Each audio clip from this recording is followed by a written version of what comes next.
How did Kevin Poulsen go from being pursued by the FBI to being a prize-winning journalist? It wasn't an easy journey. He would start as a teenager, breaking into university systems. Then he would graduate to more complex hacks, including manipulating the phone lines at a radio station to win a Porsche. But how would this brazen hacker cope with being hunted by the FBI? Even after he was arrested, Kevin proved dangerous. Could he outwit the authorities from behind bars? This is the true story of Kevin Poulsen.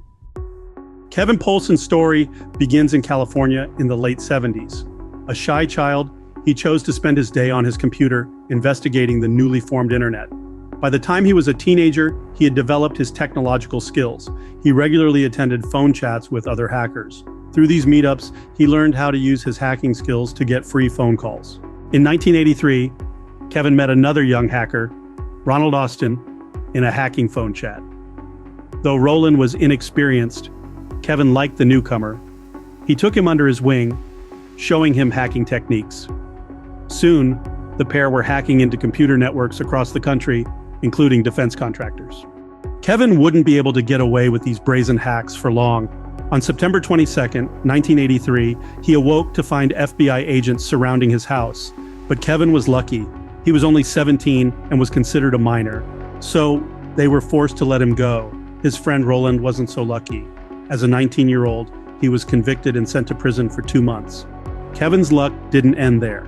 The prestigious SRI Institute had heard about his hacking prowess, so they gave him a job offer.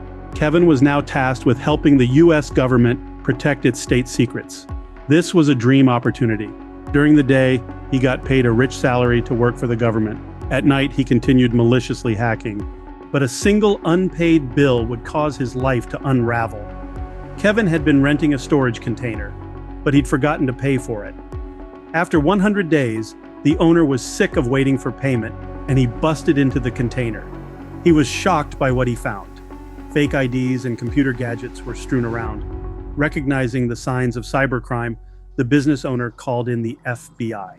During the investigation, Kevin insisted that he'd done nothing wrong.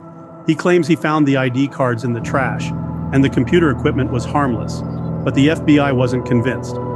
So they raided his house. Inside, they found equipment that he'd smuggled out of the SRI Institute. They also found handmade books where Kevin outlined how he'd get around burglar alarm systems. As he watched the FBI uncover the evidence, Kevin knew he was in major trouble, so he vanished. Though he was on the run, Kevin remained one step ahead of the FBI. He was even able to listen to the phone conversations of the agents who were tracking him. As he got used to his life on the run, Kevin grew more brazen. He'd heard about a radio station that was giving away a new Porsche. All you had to do was be the 102nd caller after they played Kiss. Staff were shocked when all their phones rang the second the song hit the airwaves. Kevin had flooded the station with calls, guaranteeing himself the car. But Kevin's luck was running out. The FBI got a tip-off that he regularly shopped at a market. After 17 months on the run, he was captured. But would Kevin be able to outsmart the FBI from behind bars? He would try. After his arrest, he called his sister. During their conversation, he said that the authorities had found his address. This sounded innocuous, but it was a secret code.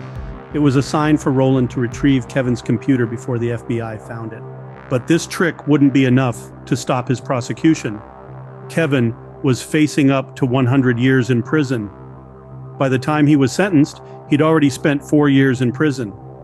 He was given a 51-month sentence and barred from touching a computer for 3 years. But this isn't where the story of Kevin Poulsen ends.